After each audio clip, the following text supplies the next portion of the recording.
Quand la nuit tombe sur nos vallées, je lève les yeux, mon cœur exalté. Chaque étoile murmure ton nom. Jésus-Christ revient, c'est ma chanson. Les yeux fixés sur toi, j'entendrai ta voix.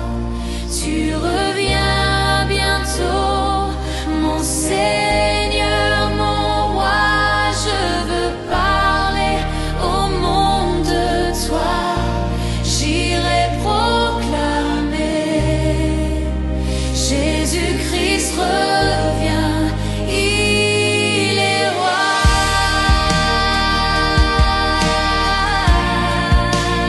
Jésus-Christ revient, Jésus-Christ revient, il est roi. Les nations ne cessent de chercher un mot d'amour pour les soulager. Dieu nous envoie pour les éclairer, pour qu'elles croient en lui, car il revient. Brillez comme les étoiles, scintillez pour lui, demeurez en lui, marchez dans ses voies, pour que chaque cœur entende nos voix. Allons proclamer Jésus-Christ revient, il est roi.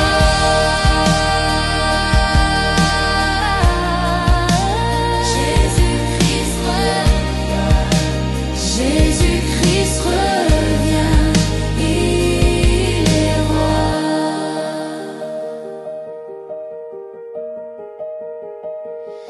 Brillez comme les étoiles, scintillez pour lui, demeurez en lui, marchez dans ses voies, pour que chaque cœur entende sa voix.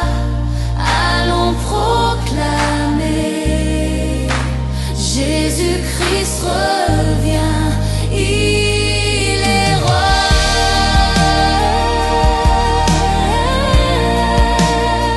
Jésus-Christ revient, Jésus-Christ revient, il est roi.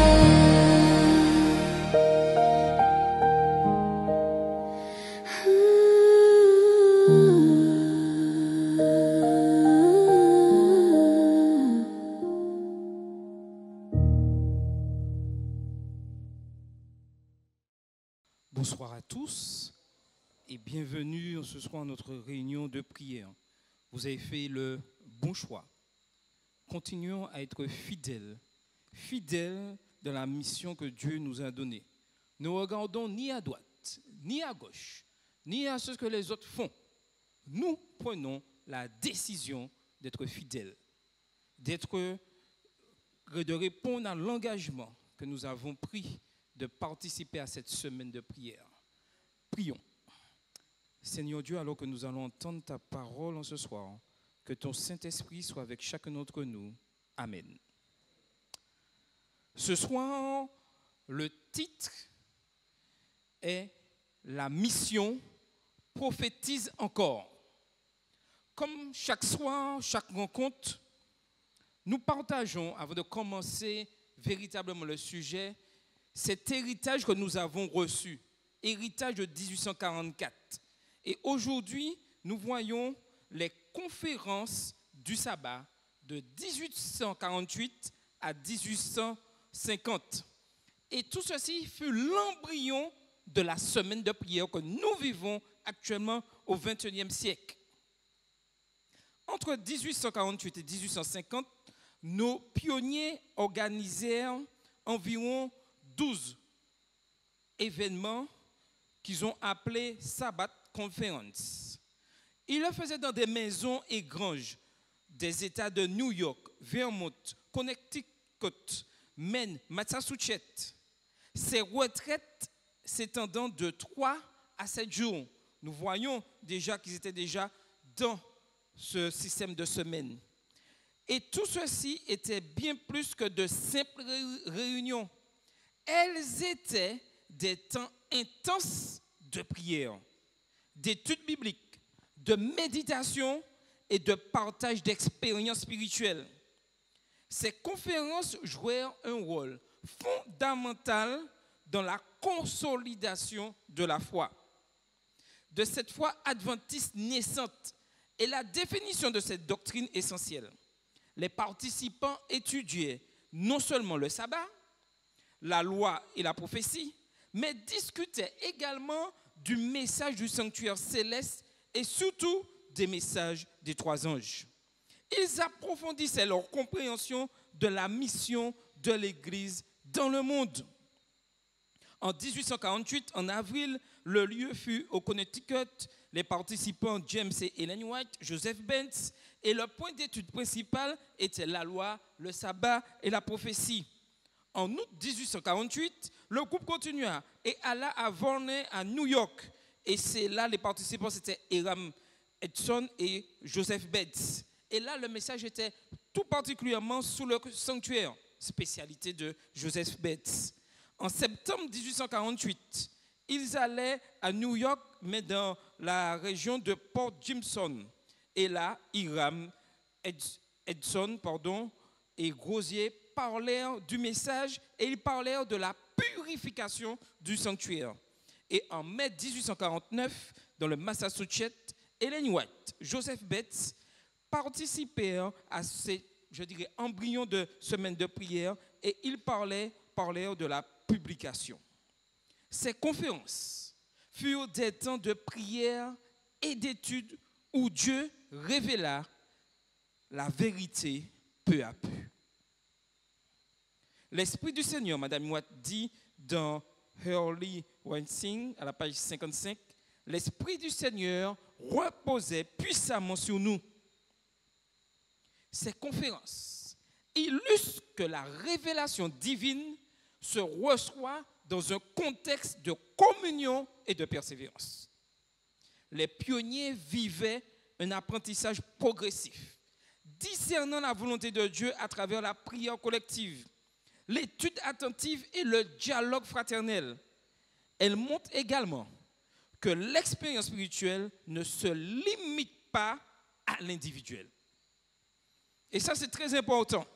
L'expérience spirituelle ne se limite pas à l'individuel. En résumé, l'expérience spirituelle ne se vit pas à la maison, tout seul, chez soi. Ce n'est pas possible. L'ennemi a utilisé, cherche par tous les moyens, a utilisé la COVID pour créer ce sentiment de bien-être à la maison. Mais à aucun moment, ce c'est le plan de Dieu.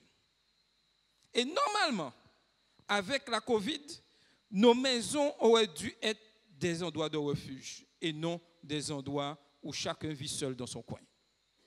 Parce que ça, l'État n'avait pas interdit de pouvoir se réunir chez XY. On avait interdit de se réunir dans l'église. Mais vous pouvez tranquillement recevoir du monde chez vous, personne n'allait vous donner d'amende. Malheureusement, beaucoup d'entre nous sont entrés dans l'individuel. Une chose importante à savoir, la vérité se clarifie et se confirme dans la vie communautaire. Aujourd'hui, au XXIe siècle, dans un monde rapide, connecté et souvent fragmenté, nous sommes appelés à créer nos propres retraites spirituelles. Et s'il y a une chose à retenir en ce soir, pour pouvoir vraiment passer à l'action, c'est remettre au sein de nos communautés adventistes du 7e jour, premièrement ici à Tracé, mais en Martinique, nos retraites spirituelles. Nous avons perdu l'essence de ceci. Et lorsqu'on regarde notre jeunesse, la retraite spirituelle s'est transformée en manifestation sportive. Et le résultat, il est là. Il est temps que nous puissions retourner à la source. Les retraites spirituelles sont des éléments importants qui permettent à la communauté de se former, de se fortifier et surtout de vivre ensemble. Des moments prolongés de prière et de méditation, loin du tumulte du quotidien. Études bibliques approfondies, seul ou en petit groupe. Partage fraternel pour s'édifier mutuellement et discerner ensemble la volonté de Dieu. Ces pratiques nous permettent de renouveler notre foi, de clarifier notre mission et cultiver une intimité durable avec Christ, tout comme nos pionniers l'ont fait il y a plus de 70 ans. La balle est dans notre camp. Et comme j'aime bien dire, n'attendons pas que les dirigeants de nos églises commencent à mettre les choses en place. Nous sommes des membres d'une église, d'une communauté. Nous avons, comme j'aime bien dire, un droit de vote. Donc, si nous avons un droit de vote, nous avons un droit aussi de décision et de proposition. Faisons des propositions. Ne soyons pas des spectateurs assis dans l'église attendant qu'on nous balance des programmes. Participons, mais surtout, soyons des forces de proposition dans, je dirais, la vie de l'église. Maintenant, entrons dans le thème du jour, la mission. La mission au sein de l'église adventiste du 7e jour. C'est toujours le même auteur, John, qui parle et qui parlera jusqu'à vendredi et qui nous interpelle sur ceci. On peut oublier un rendez-vous, on peut oublier un mot de passe ou même un anniversaire. Ne le faites pas, hein? Mais comment oublier 5500 kilos d'or?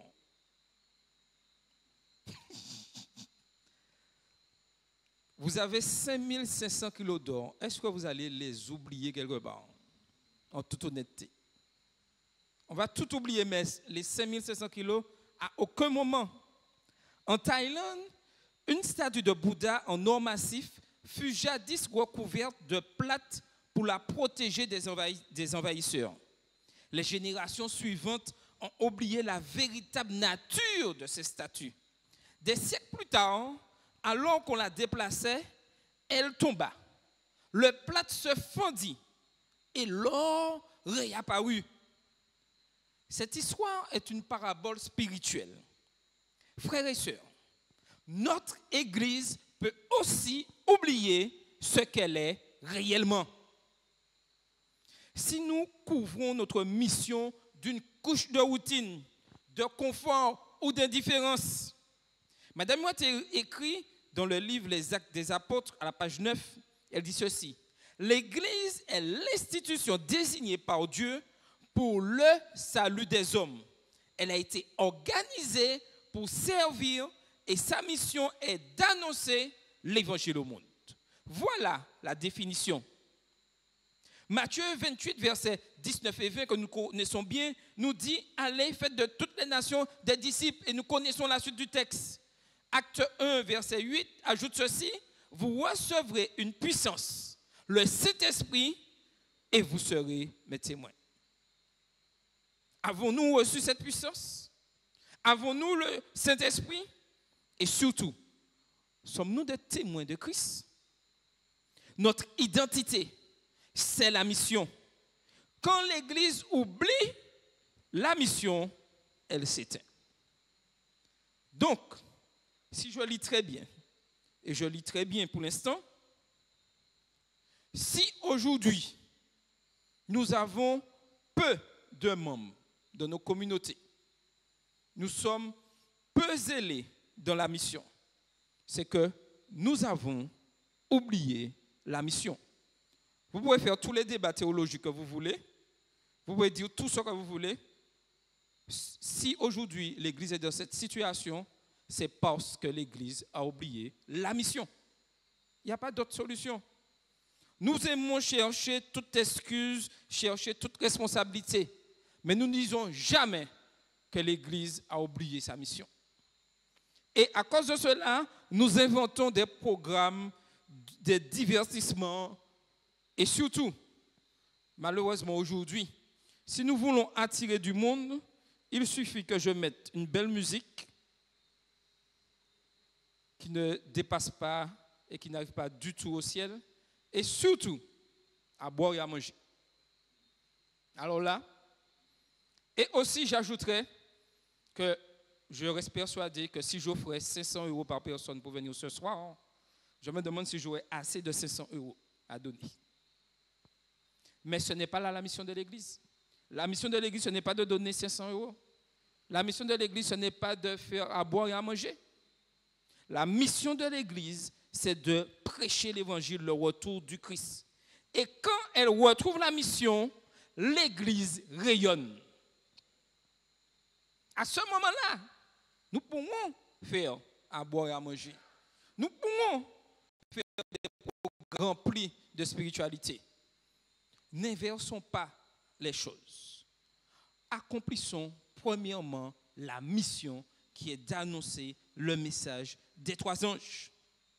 Aujourd'hui, il est important que nous puissions redécouvrir notre ADN missionnaire. Et ça, c'est important. Le livre de l'Apocalypse nous révèle un message adressé à une église du temps de la fin. Apocalypse 10, verset 11. Il dit ceci. Il me dit, tu dois prophétiser encore sur beaucoup de peuples, de nations, de langues et de rois. Ces mots sont une relance divine pour chacun de nous.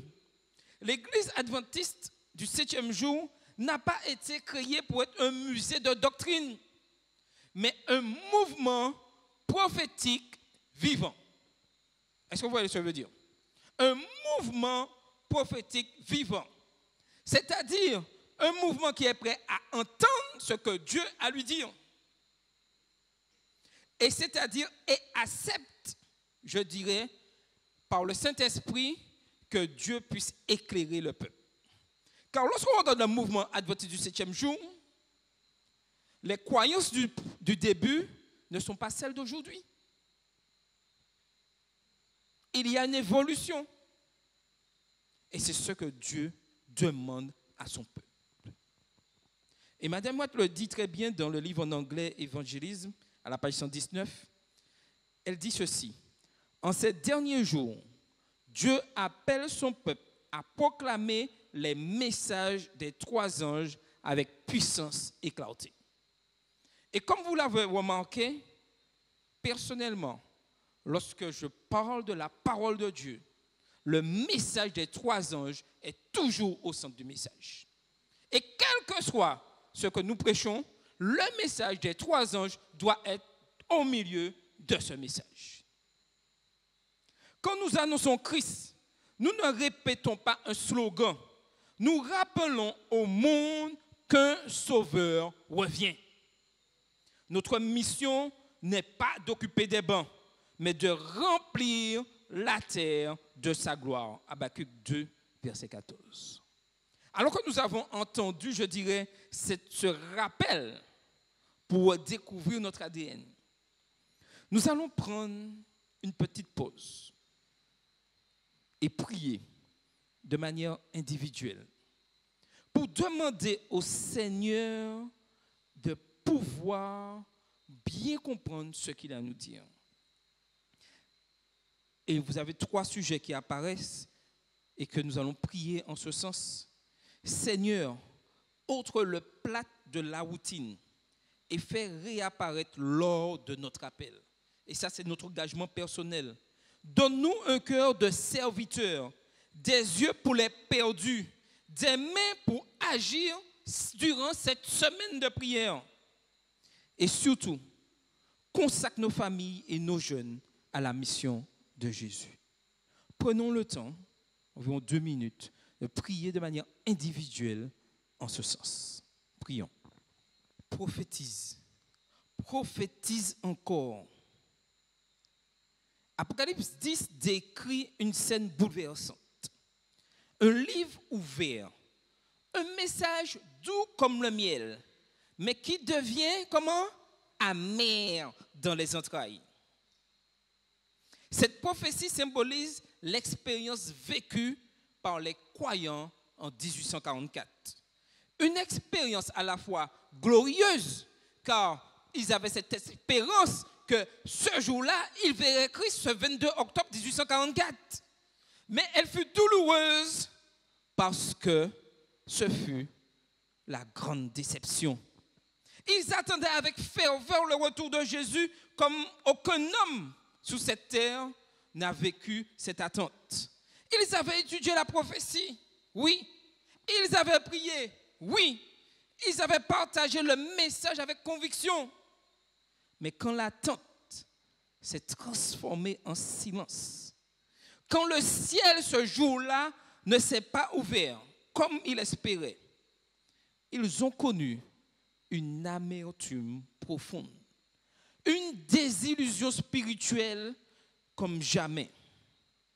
Pourtant, Dieu ne les a pas laissés dans leur détresse. Il leur a parlé à nouveau. Et le verset 11 d'Apocalypse 10 dit ceci: tu dois de nouveau prophétiser sur beaucoup de peuples, de nations, de langues et de rois. Ces mots sont un nouvel appel. Ils signifient: ne t'arrête pas à la déception, reprends la mission, continue à témoigner. Combien d'entre nous se sont arrêtés à des déceptions pour X raisons? En ce soir, le Seigneur nous interpelle et nous dit: reprends, oui, reprends la mission. Continue à témoigner. Là où tu es, des hommes et des femmes ont besoin de savoir qu'il y a un sauveur. Les déceptions ne terminent pas la mission. Les problèmes ne terminent pas la mission. La maladie ne termine pas la mission. Tout ceci permet de redéfinir et de relancer la mission. L'amertume de 1844 n'était pas une fin, mais un repositionnement prophétique. Il y avait juste un petit problème d'aiguillage. Mais il devait passer par cette désillusion pour enfin trouver la vérité. Dieu voulait purifier la foi de son peuple, l'amener à comprendre non pas seulement le quand du retour de Jésus, mais surtout le pourquoi. Parce que dans leurs attentes, ils espéraient pour eux-mêmes: on va être sauvés. Mais la mission que Dieu nous donne, c'est de partager ce message afin que tous entendent la parole de Dieu et que tous puissent avoir la possibilité d'être sauvés. Ceux qui ont accepté de se relever de la déception ont découvert une vérité encore plus profonde: le message des 3 anges d'Apocalypse 14. Centre de la mission adventiste. Honnêtement, quand vous écoutez, je dirais, les radios adventistes, les messages adventistes, combien de fois entendez-vous parler des messages de 3 anges? Si on écoute nos messages à nous, et je prends le même message, et je le vais dans une église protestante avec ce message, est-ce que ça sera la même chose? Normalement, avec notre message, les églises devraient nous dire de rejeter nos messages. Mais aujourd'hui, malheureusement, nos messages ont la couleur du monde, ont la couleur de ce qui fait du bien aux personnes, ce qu'ils pensent faire du bien, mais sont loin du message des 3 anges d'Apocalypse 14. Et c'est pour cela que le Seigneur nous demande de ne pas faire de compromis. Et lorsque nous regardons ce message des trois anges, ce message, les trois messages, recadrent tout. Apocalypse 14, versets 6 à 12. Ces trois messages sont comme un GPS spirituel pour l'humanité dans la confusion des derniers jours. Le premier ange dit l'évangile éternel et il dit adorer le Créateur. Versets 6 et 7, craignez Dieu et donnez-lui gloire. Adorez celui qui a fait le ciel, la terre, la mer et les sources d'eau. C'est un appel à revenir à Dieu comme Créateur, Rédempteur et Juge. C'est un message de grâce universelle, évangile éternel. Il n'y a pas d'exclusion. Il s'adresse à toute nation, toute tribu, toute langue et tout peuple. Notre mission commence donc avec la proclamation d'un Christ vivant, sauveur et créateur au centre de l'adoration du sabbat. Dans Testimonies, en anglais toujours, volume 6 à la page 60, Ellen G. White dit ceci. La proclamation du premier message angélique doit amener les hommes à reconnaître Dieu comme le créateur de toutes choses et à lui rendre le culte qui lui est dû. Deuxième manche. Avec ce message particulier, ce message unique que vous n'entendrez nulle part d'autre que dans les églises adventistes du 7e jour. Sortir de Babylone. Rompre avec la confusion spirituelle. Et le verset 8 d'Apocalypse 14 dit ceci, elle est tombée, Babylone la grande, elle qui a abreuvé toutes les nations du vin de la fureur de son impudicité. Babylone symbolise la confusion religieuse, le mélange du vrai et du faux, la substitution de la tradition à la parole de Dieu. Et en tant qu'adventistes du 7e jour, nous sommes, je dirais, interpellés à pouvoir rester fidèles à la parole de Dieu. Mais aujourd'hui, combien de nous fréquentent les autres dénominations pour pouvoir partager ce que le plus dénominateur commun qu'il puisse avoir entre nous et les autres? Pas partager ce message, hein. Partager l'amour de Dieu. Ça, c'est très bien, tout le monde peut participer, c'est très bien. C'est participer à toutes les activités pour pouvoir, mais personne ne parle du sabbat. Personne ne veut parler de repentance. Mais c'est notre message. Et c'est ce que Dieu nous demande. Dieu appelle son peuple à sortir de cette confusion, afin que vous ne participez pas à ces péchés. Il nous demande à vivre dans la clarté biblique et surtout dans la pureté de la foi. Ce message, comme certains veulent le faire croire, n'est pas un cri de condamnation, mais un appel d'amour. Oui, certains veulent nous faire croire parce que nous ne voulons pas aller avec les autres, partager avec les autres, prendre, échanger, faire comme eux, ensemble, discuter, que nous excluons les gens. Non, c'est un appel d'amour. Dieu veut sauver ceux qui sont encore prisonniers de systèmes spirituellement trompeurs. Ce message d'avertissement est une manifestation de l'amour de Dieu. Il invite chacun d'entre nous à se préparer de l'erreur, à se séparer, de l'erreur pour marcher dans la lumière. Très important, se séparer de l'erreur. Sommes-nous prêts à nous séparer de l'erreur? Aujourd'hui, et tout le monde connaît l'église adventiste du 7e jour pour le non-port de bijoux. Aujourd'hui, beaucoup d'entre nous, dans l'église adventiste, trouvent cela trop dur, empêche d'être ensemble. Mais Dieu demande un peuple unique, particulier, pour une mission particulière.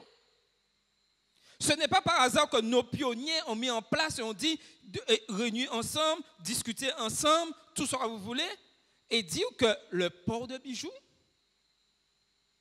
n'est pas possible en tant qu'adventiste du 7e jour. Ce n'est pas pour amuser la galerie, ils ont dit ça. C'est pour marquer une différence claire avec le monde. Comment pouvons-nous dire sortez de Babylone et faire comme les gens de Babylone? Ce n'est pas possible. Sinon, arrêtons de prêcher ce message-là. Nous voulons prêcher le message et faire comme tout le monde. Ce n'est pas possible. Le troisième ange, il dit ce message, l'allégeance finale, fidélité à Dieu et foi en Jésus. Le verset 12, Apocalypse 14, dit ceci, voici la persévérance des saints qui font quoi?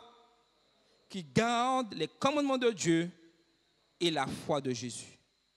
Le dernier conflit mondial ne sera pas d'ordre politique, comme certains veulent le faire croire, cherchant une troisième guerre mondiale et discutant X, Y. Non, elle sera spirituelle. Il portera sur l'adoration et l'obéissance. Un jour, lors d'une discussion, j'ai entendu quelqu'un dire que la loi du dimanche est dépassée. Disons que ça a déjà eu lieu et que ça ne viendra pas. La parole de Dieu ne ment pas. Cette loi viendra. Et je dis pour vous, que vous vouliez ou non, elle viendra quand même. Donc, nous aurons tous un choix à faire. Comme vous le vouliez ou pas, nous aurons tous un choix à faire. Le dernier conflit mondial, comme je disais, ne sera pas d'ordre politique. Il portera sur l'adoration et surtout sur l'obéissance. Ceux qui aiment Dieu seront appelés à rester fidèles à sa loi, même dans la persécution, en gardant les yeux fixés sur Jésus seul. Alors, je reviens un peu sur le mot persécution. Les premiers chrétiens dans Actes ont été persécutés, maltraités, brûlés au bûcher. Il y a eu plusieurs, durant toute l'histoire du monde, les 20 derniers siècles, des hommes ont été tués, persécutés. Aujourd'hui, des chrétiens sont tués, persécutés. Mais nous avons un ennemi très fort. Et il sait nous attaquer là où il faut. Nous qui sommes, je dirais, en Martinique, imaginez-vous que l'ennemi décide pour détruire l'église adventiste du 7e jour, qu'on va persécuter les membres, on va leur donner des coups de fouet parce qu'ils vont les sabbat au temple. Qu'est-ce qui va se passer selon vous? Dites-moi. Si le gouvernement décide de donner en Martinique, de donner des coups de fouet à tous ceux qui vont le sabbat matin, qu'est-ce qui va se passer? Dites-moi. Qu'est-ce qui va se passer? Je dis oui. Personne ne voudra sortir. Tu es sûr de ça? Je suis sûr que c'est là que notre foi sera encore plus forte. On va montrer que même si je prends des coups de fouet, je viens. Parce que je sais le Seigneur. Je prends, c'est pas grave. Mais Satan, il ne va pas nous attaquer sur ça. C'est trop facile. C'est trop facile. On va montrer au monde que oui, je prends des coups de fouet parce que je viens au temple le sabbat. Non. Satan va nous dire plutôt, viens au temple le sabbat. Mais fais ce que tu veux. Le reste, tu viens simplement de 9h à 12h et encore. 10h30, 12h, juste pour entendre le message. Et puis après, fais tes affaires. Tu as adoré le Seigneur. Satan sait que s'il nous attaque physiquement des fois, nous deviendrons plus zélés que s'il cherche à nous endormir dans, je dirais, dans des facilités.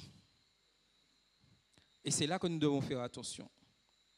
Les commandements de Dieu doivent être respectés parce que c'est ce qui est dit là.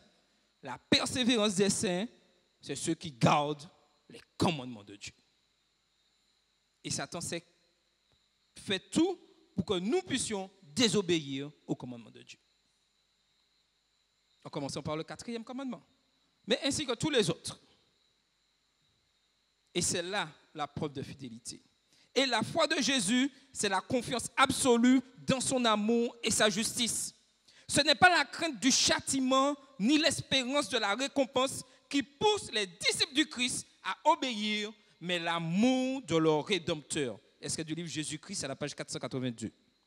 Aujourd'hui encore, Dieu nous dit, prophétise encore, pas avec arrogance, mais avec compassion, pas avec peur, mais avec clarté biblique. Nous ne prêchons pas pour diviser, mais pour guérir. Nous ne proclamons pas pour condamner, mais pour sauver. Nous prêchons, nous parlons, mais évitons de faire des polémiques. Si la personne n'est pas d'accord avec nous, laissons le Saint-Esprit faire le travail. Ce n'est pas moi qui vais convaincre qui que ce soit. Hein? Parce que si j'avais ce pouvoir-là, je pense que l'Église serait remplie ce soir. Oui, les 500 €. Oui. Mais c'est le Saint-Esprit qui convainc. Et Dieu seul connaît les cœurs. Notre mission est triple. Annoncer Christ, le cœur de tout message. Appeler à sortir de la confusion pour marcher dans la vérité. Former des disciples fidèles, enracinés dans la parole, remplis de l'esprit et engagés dans la mission. L'œuvre de Dieu sur la terre ne s'achèvera pas avant que le message du 3e ange ne soit proclamé avec puissance et que l'Église ne soit remplie de l'Esprit. Quand je dis ça, nous disons Amen. Mais certains se disent, mais si je ne fais pas ça, ça veut dire que Christ ne va pas revenir et que je vais continuer tranquillement à faire mes affaires. Et oui, je vais continuer à être spectateur puisque bon, il est dit que l'œuvre ne s'achèvera pas avant que le message du 3e ange ne soit proclamé. La chose que je peux vous dire ce soir, ce qui est dit là est vrai. Mais s'accomplira avec nous ou sans nous. Plaise à Dieu que nous entrons dans ce processus-là. Nous allons nous mettre à nouveau à genoux. Nous allons prier 2 à 2. Nous avons des personnes que nous connaissons. Pensons à eux dans nos prières. Pensons à nos quartiers, maisons de paix, portes ouvertes pour des études bibliques, pour une sainte audace, pour des baptêmes et des restitutions de vie. Prions 2 à 2 sur ces sujets, afin que nous puissions laisser le Saint-Esprit faire le travail en nous et pouvoir accomplir cette mission avec fidélité. Ne regardons pas ni à droite ni à gauche de ce que les autres font. Regardons nos cœurs et sondons nos cœurs pour que la volonté de Dieu s'accomplisse en nous. Prions 2 à 2. Le prophète Ézéchiel a une vision magnifique d'un fleuve sortant du sanctuaire de Dieu. Ézéchiel 47. Ce fleuve commence comme un mince ruisselet qui coule sous la porte du temple. Mais à mesure qu'il avance, il devient plus profond, plus large, plus puissant. D'abord jusqu'aux chevilles, puis jusqu'aux genoux, jusqu'aux reins, enfin des eaux où l'on nage. Et voici ce qu'Ézéchiel constate. Versets 9 et 12 d'Ézéchiel 47. Partout où ce fleuve coule, tout ce qui s'y meut vit, ses eaux guérissent, et tout ce qui entre dans ce courant retrouve la vie. Là où passent les eaux de Dieu, les terres mortes refleurissent, les mers stagnantes deviennent vivantes, les arbres portent du fruit chaque mois et les feuilles servent à guérir les nations. C'est une image de l'Église quand elle avance dans la mission. Une Église qui sort du temple, qui ne garde pas la bénédiction pour elle, mais la laisse s'écouler vers le monde. L'Église n'est pas un étang, c'est un fleuve. Un étang retient, il garde, il s'évapore. Un fleuve avance, désaltère, guérit. Un fleuve se déplace, donc la mission avance. Quand l'Église se met en mouvement, elle entre dans le plan vivant de Dieu. La foi, elle n'est pas statique, elle est active, dynamique, contagieuse. Le christianisme est un verbe. Allez, allez. Jésus a dit, allez, faites de toutes les nations des disciples. Une église immobile devient stagnante, comme une eau sans courant. Mais une église en mission devient un torrent de vie. Le fleuve, il désatère. Donc, la mission soulage. Jésus a promis, celui qui boira de l'eau que je lui donnerai n'aura jamais soif. Et cette eau deviendra en lui une source d'eau jaillissante en vie éternelle. Jean 4, verset 14. Quand nous partageons l'amour du Christ, nous désaltérons les cœurs assoiffés de sens, d'espérance et de pardon. Chaque mot d'encouragement, chaque prière pour un voisin, chaque geste d'attention est une goutte d'eau vive que Dieu utilise pour apaiser la soif du monde. Un fleuve qui guérit. La mission est restaurée. La mission restaure. Et le verset 12 d'Ézéchiel 47 dit ceci: les feuilles des arbres servent à la guérison des nations. La mission n'est pas seulement une proclamation, c'est une restauration. Le monde est blessé, fragmenté, brisé par la peur et la haine. L'Église est appelée à devenir un lieu de guérison, où la grâce coule librement vers ceux qui souffrent. Dans Testimonies, volume 6, Madame Mouad dit ceci, à la page 84, l'amour du Christ manifesté par ses disciples sera la puissance la plus convaincante du monde. Et je répète ceci, l'amour du Christ manifesté par ses disciples sera la puissance la plus convaincante du monde. Est-ce que lorsqu'on nous voit dans nos communautés, on voit l'amour qui règne?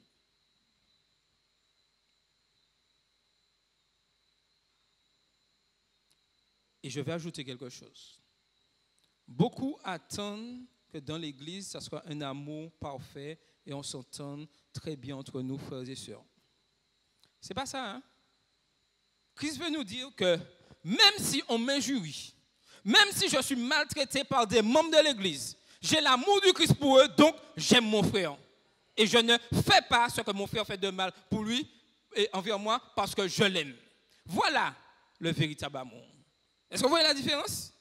C'est ça le véritable amour.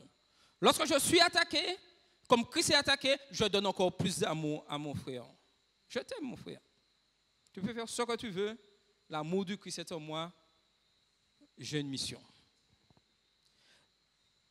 La physique nous enseigne qu'un objet au repos reste au repos, sauf si une force extérieure agit sur lui. Spirituellement, c'est la même chose.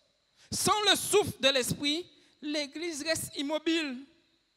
Mais quand la force du Saint-Esprit agit, acte 1, verset 8, les croyants se lèvent, les langues se délient, les cœurs s'enflamment et le fleuve de vie jaillit du sanctuaire pour inonder la terre. Notre verbe n'est pas rester, mais aller vers les perdus, aller vers les cœurs blessés, aller vers les lieux de souffrance. Le Christ ne nous a pas sauvés pour que nous soyons des spectateurs, mais pour que nous soyons des participants dans son œuvre. Alors, vous me direz qu'est-ce qu'on pourrait faire de concret à tracer, et même au niveau de l'Église adventiste du 7e jour. Alors, j'ai cru comprendre que pas loin d'ici, à un moment, il y avait un centre qui recevait des orphelins. C'est bien ça? Je me trompe ou pas? Non, oui? Oui ou non? Qu'est-il devenu? Il est quoi? C'est fermé, abandonné. Pourquoi l'Église adventiste n'a pas repris ce centre pour faire quelque chose? Puisque nous sommes dans la mission. Ce sont des petites choses comme ça que nous devons poser. Le Seigneur nous interpelle. Nous nous limitons souvent en disant il n'y a pas d'argent, nous ne faisons rien. Mais le Seigneur permet des choses mises en place, mais nous préférons laisser les choses aller en ruine. Pourquoi nous ne reprenons pas ces lieux? Des lieux abandonnés. Il y a tracé, mais partout en Martinique, c'est la même chose. Pourquoi l'Église adventiste ne le fait pas? Tout ça, nous devons réfléchir. Pour conclure, 5 pratiques pour, je dirais, couler dès cette semaine. Voici 5 actions concrètes que je vous propose pour que le fleuve du témoignage se mette à couler dans nos vies dès aujourd'hui. Premièrement, priez chaque jour pour 3 personnes. Choisis 3 noms, un proche, un collègue, un voisin, qui vous voulez. Mets une alarme. J'ai mis 10h10 comme référence à Romains 10, verset 10. C'est en croyant du cœur qu'on parvient à la justice et en confessant de la bouche qu'on parvient au salut. Prie chaque jour pour leur salut et demande à Dieu une opportunité d'amour. Deuxièmement, un acte de bonté délibéré par jour. Matthieu 5, verset 16. Que votre lumière luise, un sourire, un mot d'encouragement, une aide concrète. Les petites attentions ouvrent souvent de grandes portes spirituelles. Si nous voulons partager ce message, soyons toujours constamment souriants, prêts à servir. Troisièmement, une invitation claire par semaine. Invite une personne de ton groupe de maison et à ton groupe de maison, tes études bibliques, au culte le sabbat. Même si elle ne vient pas, faites l'invitation, invitez. Le Saint-Esprit fera son travail. Mais faites inviter, faites connaître qu'il y a quelque chose de bon ici à tracer. Les invitations personnelles restent le moyen le plus efficace de faire connaître Jésus. Quatrièmement, témoignage en 60 secondes. Prépare une courte réponse à la question « Pourquoi crois-tu en Dieu ?» Ton témoignage peut être simple, ma vie avant Jésus, ma rencontre avec lui, ma vie depuis. Sois authentique, Dieu utilise ta sincérité plus que ta perfection. Qui utilise WhatsApp ici? Ah, personne. Personne n'a WhatsApp. Personne. Ah, personne n'a WhatsApp. Donc, je pense plutôt, tout le monde a WhatsApp. OK. Parmi tous les messages que vous recevez et que vous envoyez, vous avez une mission au cours de cette semaine de compter combien de fois vous avez envoyé Dieu t'aime un message biblique à vos contacts. Juste ça. Juste ça. Et cela va déterminer et va nous faire réfléchir de ce que nous faisons. Cinquièmement, servir là où la souffrance est visible. Rends visite à un malade, un endeuillé, un jeune découragé.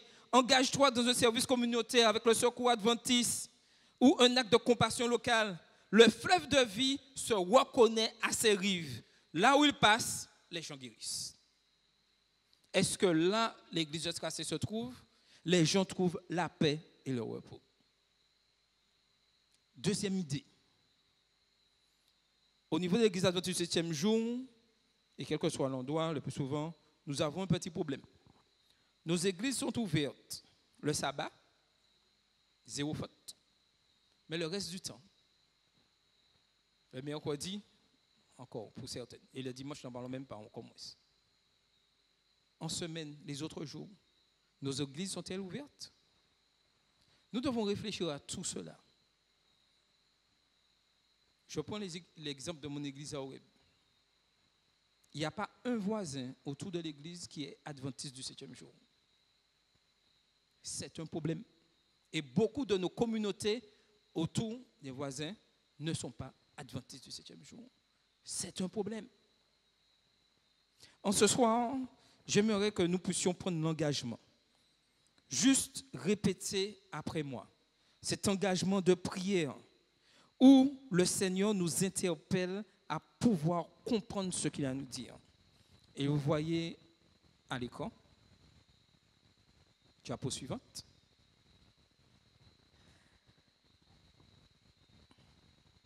Merci. Seigneur, fais couler ton fleuve ici. Et nous répondons, guéris nos eaux mortes. Donne-nous du fruit chaque mois. En ce soir, nous avons pris l'engagement. Le Saint-Esprit nous a parlé. Nous avons contemplé aujourd'hui, ce soir, 3 grandes images. L'or caché sous le plâtre, la mission retrouvée après la déception et le fleuve qui coule du sanctuaire pour apporter la vie. Ces trois images racontent une seule vérité. Dieu veut restaurer son Église pour qu'elle brille, parle et agisse à nouveau. Mais pour que cela se réalise, il faut plus qu'un beau sermon. Ceci ne va pas se réaliser uniquement, va s'arrêter au message que j'ai eu le plaisir de présenter ce soir. Non, il faut des cœurs disponibles. Dieu cherche aujourd'hui des hommes et des femmes prêts à dire « Seigneur, me voici, envoie-moi ». En ce soir, si tu sens que le Saint-Esprit te parle aujourd'hui, si tu veux retirer le plâtre de la routine et laisser paraître l'or de l'appel de Dieu, si tu veux prophétiser encore, non pas seulement par des mots, mais par ta vie, ta voix, tes dons, si tu veux devenir un fleuve qui apporte la vie, la guérison et la joie autour de toi, alors, là où tu es, lève-toi. Ce n'est pas un geste mécanique, c'est une réponse à l'appel du ciel. Sommes-nous prêts à répondre à cet appel ce soir? Que tous ceux qui souhaitent en ce soir, alors que je vais prier en ce sens, puissent se lever, pas de force, mais se laisser convaincre par le Saint-Esprit. Car Dieu en ce soir nous dit, ce n'est pas un geste mécanique que nous faisons ce soir, c'est une réponse à l'appel de Dieu. Prions. Seigneur, nous ne voulons plus être un étang. Nous voulons être un fleuve rempli d'amour. Nous voulons aller de l'avant. Pas rester sur place, Seigneur. En ce soir, nous ne voulons plus nous taire. Nous voulons prophétiser encore que tu reviens bientôt. Que cette décision ne soit pas une décision vaine, mais ne soit pas un élan passager, mais le début d'une vie nouvelle, Seigneur, d'une église en mouvement, d'une mission vivante. Nous avons prié ton Fils et pour ta gloire. Amen.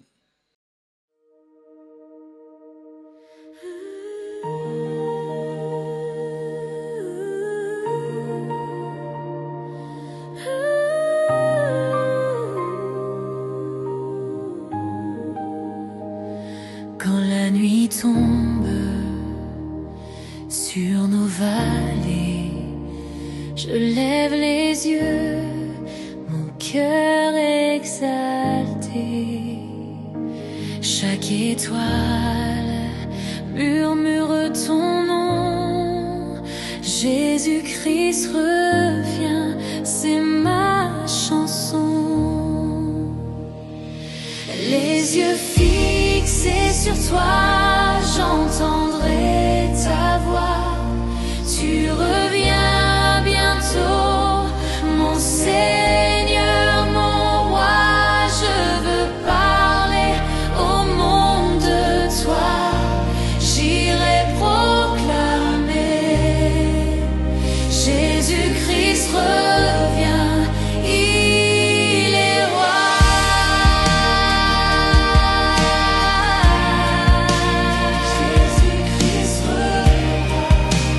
Jésus-Christ revient, il est roi. Les nations ne cessent de chercher un mot d'amour pour les soulager.